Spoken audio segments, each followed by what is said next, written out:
우리에게 새 하루를 주신 주님을 찬양합니다. 오늘 말씀에는 예수님의 길을 예비하기 위해서 앞서 보냄받은 세례 요한에 대해서 이야기하고 있습니다. 그는 예수님의 어머니인 마리아의 친족 엘리사벳과 그리고 사가랴 사이에서 태어난 아들이었는데요. 오늘 1절 말씀에 기록된 것처럼 그가 사역하던 당시는 로마의 티베리우스 황제, 우리 성경에는 디베료라고 기록된 이 황제가 통치한 지 15년째 되던 해에 그는 사역을 시작했습니다. 유대 땅의 총독으로는 본디오 빌라도가 자리하고 있었고, 종교적으로는 수리아 총독에게 임명받은 안나스와 그리고 그의 사위 가야바가 대제사장으로서 봉직 중이었죠. 이렇게 세례 요한이 사역을 시작한 시기에 이스라엘은 폭군에 의한 공포 정치가 이루어지고 있었고, 이스라엘을 영적으로 바르게 인도해야 될 대제사장들은 종교의 권력을 이용해서 자기의 유익을 취하고 있던 그런 시기였습니다. 대제사장을 비롯해서 하나님의 백성 이스라엘을 다스리고 있는 그 누구도 하나님의 뜻을 간절히 찾거나 구하지 않았던 시기였기 때문에 하나님의 말씀은 더 이상 그분의 집이라 불리는 성전에 임하지 않고 있었어요. 하나님은 당신의 집에 살면서도 그분의 말에 관심을 갖지 않는 종교 지도자들에게 더 이상 말씀하지 않으시고 빈들로 가셨다고 성경은 이야기하고 있습니다. 그곳은 사람이 살기에 편안하지 않은 곳이었죠. 사람에게 필요한 그 어떤 것도 존재하지 않는 곳이 빈들, 곧 광야였는데요. 그래서 하나님을 예배하기 위해 준비된 화려한 성전이나 성물조차 아무것도 없는 곳이었죠. 그럼에도 불구하고 하나님께서 그렇게 아무것도 없는 그 광야, 빈들에 임하신 이유가 무엇이었을까요? 그곳에는 오직 하나님의 말씀에만 귀를 기울이던 그렇게 하나님의 말씀을 따르며 살아가길 소망하던 요한이 그곳에 있었기 때문에 하나님은 빈들에 임하셨던 것입니다.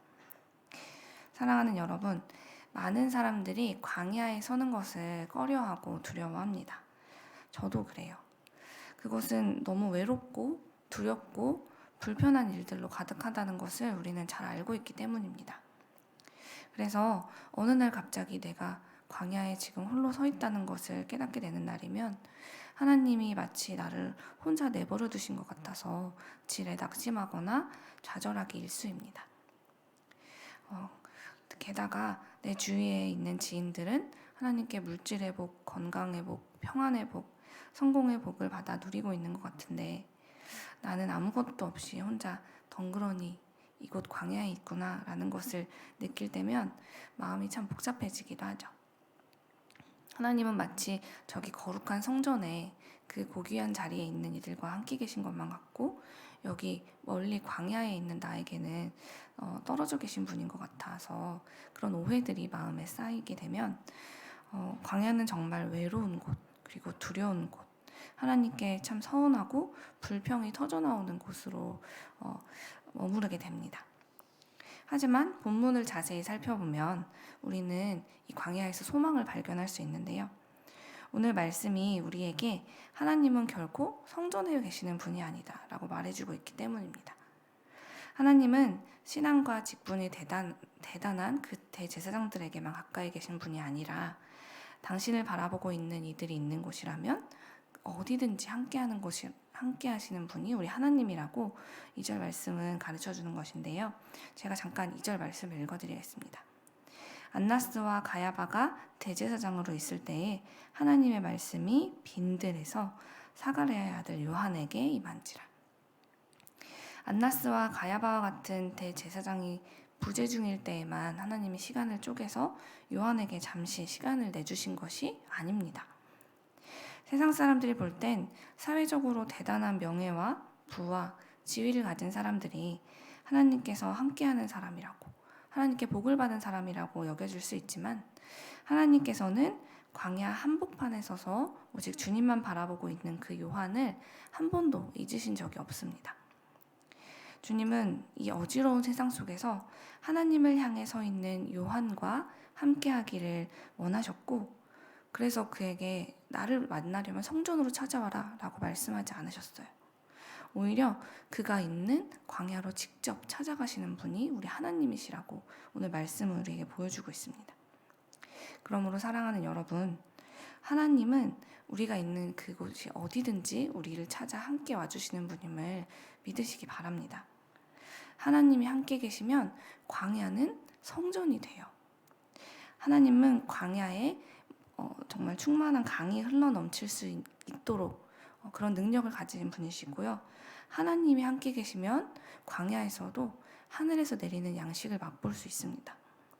하나님이 함께 계시면 그곳이 어디인지가 중요한 것이 아니라 그곳이 어디든지 하나님의 나라가 될 수 있다고 오늘 성경은 우리에게 보여주는 것이죠.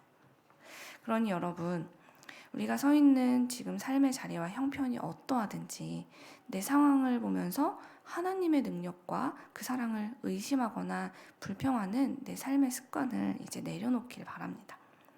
하나님은 내가 성전이나 궁전에 거할 만한 자격을 갖출 때에만 같이 나와 함께 하시는 분이 아니기 때문입니다.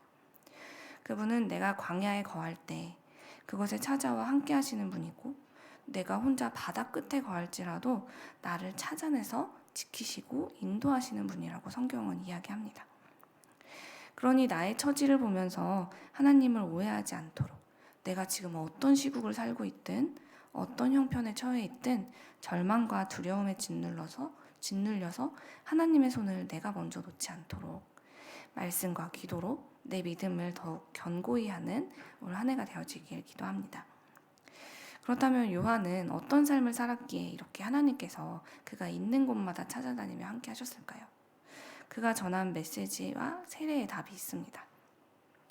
이때까지도 유대인들은 자신들은 하나님이 친히 택한 백성, 선택받은 하나님의 민족이라는 이 선민의식을 가지고 살아왔습니다.